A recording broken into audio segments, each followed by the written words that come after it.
அனைவருக்கும் ஊரின் தூக்கியோடு பாதுகாப்பு முன்னெச்சரிக்கை பணிகளில் முழுமையாக தங்கள் ஈடுபட்டுக் கொண்டு வருகின்ற துப்புரவு பணியாளர்கள் மற்றும்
எல்லா விதமான தடுப்பு நடவடிக்கைகள் இந்த தடுப்பு நடவடிக்கையில் முழுமைக்காக 24 மணி நேரம் பாடுபடக்கூடிய மாநகராட்சி நகராட்சி ஊழியர்கள், முக்கியமாக துப்புரவு பணியாளர்களுக்கு அவர்களுடைய உணவில் சத்தை சேர்க்கும் வகையில் இன்றைய தினம் மாண்புமிகு தமிழ்நாடு முதலமைச்சர் அவர்களுடைய அறிவுரைகளின்படி ஆணையின்படி நாமக்கல்லில் இருக்கக்கூடிய தமிழ்நாடு முட்டை உற்பத்தியாளர்கள் சொசைட்டியினுடைய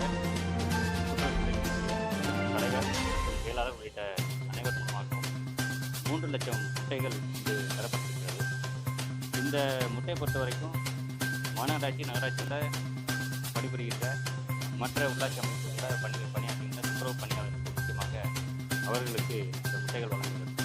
அதே போன்று மாநகராட்சியிலையும் நகராட்சியிலும் இருக்கக்கூடிய அம்மா உணவகங்களில் தினந்தோறும் சாப்பிடக்கூடிய பொதுமக்களுக்கும் இது விலையில்லாமல் இந்த முட்டைகளை 2 வேளையும், அதே போன்று கம்யூனிட்டி கிச்சன் மூலமாக மாநகராட்சி மூலமாக வழங்கப்படும் உணவு கூட இது 3 முறையில் 3 தடவை ஒரு நாளைக்கு இலவசமாக இந்த முட்டைகளை கொடுக்க இருக்கிறோம். தமிழ்நாடு முதலமைச்சர் அவர்களுக்கு இந்த சேலம் மாவட்ட நிர்வாகத்தின் சார்பாக நன்றியை தெரிவித்துக் கொள்கிறோம். அதே போன்று இந்த முட்டைகளை எங்களுக்கு வழங்கி இருக்கக்கூடிய கோழி முட்டை உற்பத்தியாளர், தமிழ்நாடு கோழி முட்டை உற்பத்தியாளர் தலைவர், செயலாளர், அனைத்து பொறுப்பாளர்கள்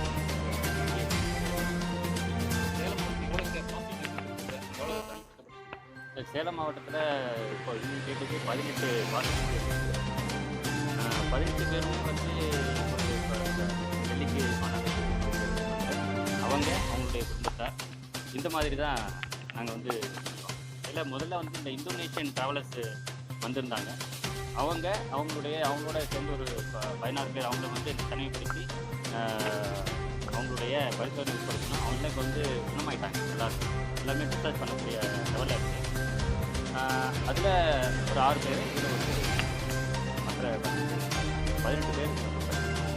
இது கண்டெய்ன்மெண்ட் ஜோன் சேலம் மாநகராட்சி பகுதியில் உட்பட்ட இந்த பகுதிகள்னால் இப்போ நம்ம அறிவிப்பு பண்ணியிருக்கோம். இந்த பகுதியில் தான் நம்ம உரிய தனிமைப்படுத்துதல் மேற்கொள்ளப்படுகிறது. இந்த பகுதியில் நம்ம கண்டெய்ன்மெண்ட் ஜோனை பொறுத்த வரைக்கும் எந்த விதமான வியாபார நடவடிக்கையும் இருக்கக்கூடாது அப்படிங்கிறதான் சொல்லியிருக்கோம். அதே மாதிரி அங்கே அந்த பகுதியில் இருக்கக்கூடிய மக்கள் தேவையான அத்தியாவசிய பொருட்களை வழங்குவதற்கு மாநகராட்சி மூலமாக நடவடிக்கை எடுத்துக்கிறோம். அதே மாதிரி எடப்பாடி, மேட்டூர், தம்மம்பட்டி, காரமங்கலம் இந்த பகுதிகளையும் கண்டெய்ன்மெண்ட் ஜோன் போட்டு அது குறிப்பாக நாங்கள் பார்த்துட்டு இருக்கோம். இதை பொறுத்த வரைக்கும் இப்போ 144 தடை உத்தரவு பிறப்பிக்கப்பட்டிருக்கு. இந்த நேரத்தில் அத்தியாவசிய உணவுப் பொருட்களை நாங்கள் மாவட்ட நிர்வாகம் மூலமாக கவர்மெண்ட் மூலமாக தான் வழங்கணும். இது நேற்றை கூட ஒரு அறிவிப்பு வெளியிடப்பட்டிருக்கிறது. இதை மீறி யாராவது இதை 144 தடை உத்தரவு மீறி பல்வேறு என்ஜிஓஸ் அப்படிங்கிற லெவலில் அவங்கள எடுத்துக்கிட்டு உணவுப் பொருட்களை வந்து எங்கேயும் போய் கொடுக்க